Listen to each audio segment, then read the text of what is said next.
Hey guys, so we're going to take you through the process of actually a person looking for a home for sale in Ajax.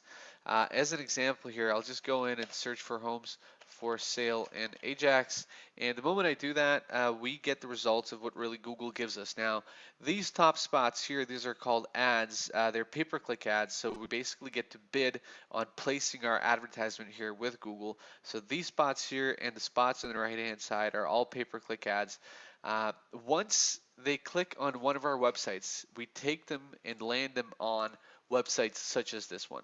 So what they actually get to see right from the get-go is the ability to perform a search wherever they are looking for. And when we analyze their traffic to see where people are concentrating on our website, it's 90% on this specific search bar here. So as soon as they get in, they can perform a search for Ajax. As soon as they type it in, they actually see how many properties are currently available there. And this is based on the VOW, which on Toronto Real Estate Board is all the listings that are currently available.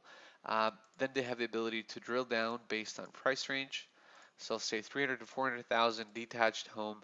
And as soon as I click show matches, it's going to show those properties to me. However, here's where lead capture method number one comes into play.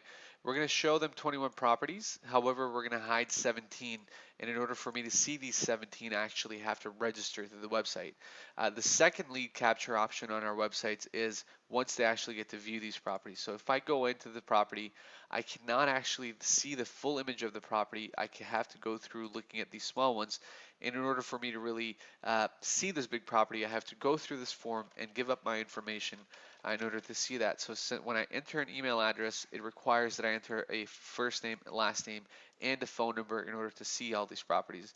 In instances, I'm actually going to go ahead and enter my contact information just to see what actually comes up afterwards. So let's see what will happen. Register, view all photos, and we are in.